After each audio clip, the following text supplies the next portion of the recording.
Hey guys, I want to talk to you today about taking a PDF and turning it into an editable document for your students. This is going to be probably a little different than what you've seen in the past, but I wanted to kind of show you how I do it.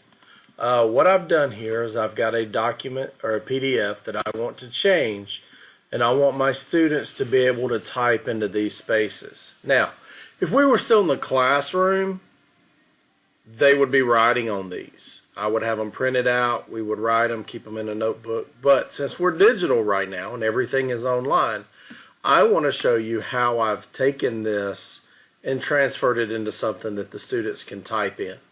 Okay, so the first thing I'm going to do is to zoom down so that I can see the entire page at one time. We'll come to my search bar and I'm going to type and get my snipping tool. And what I'm going to do is I'm going to snip this page.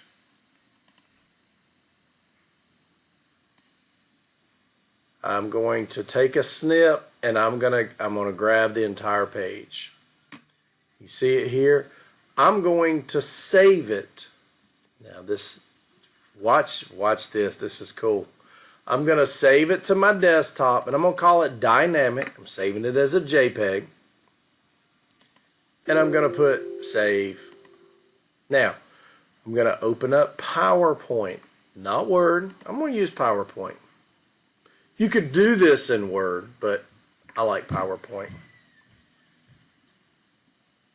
So while PowerPoint is opening, our first thought here might be to just insert this picture that we've created. And that might work, but we inevitably know that we've got that student that's going to accidentally delete that image. So I'm going to show you how to protect that image.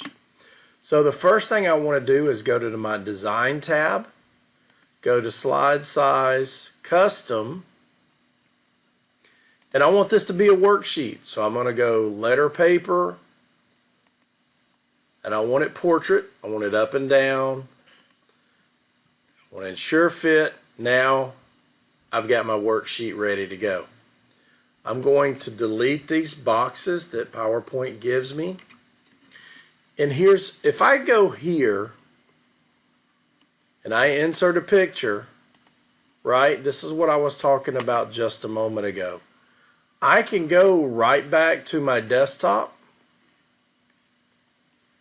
I can grab that dynamic JPEG. I can move it, I can resize it, but you know what that means? If I can, so can my students. So instead, I'm going to go Design, Format Background, Picture File, Insert Picture from a File. You're with me now, right? You see what's happening. I'm going to go to my desktop. I'm going to grab Dynamic. Now my background is my worksheet. And guess what? They can click on it all day long and they can't delete it. So I still need to make a space for them to type. So I'm going to zoom in so that I can see where my spaces are at. I'm very simply going to insert a text box. I'm going to come right here. Now, I like for my wording to stand out. So I make it red.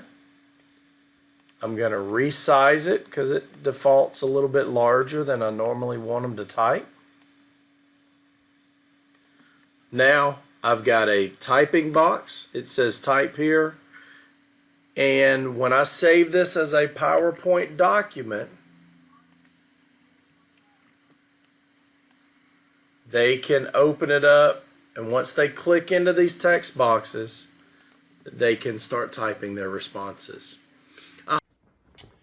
Oh, and also, you may have already realized this, but let's say you've got that workbook on your shelf in your classroom or at home with you, and there's a page in there that you want the kids to do, but not everybody took their workbook home from their locker.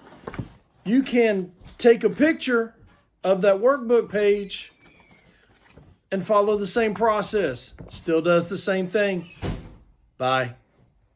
Hope you find this useful. Remember, like and subscribe down at the bottom. Have a great day.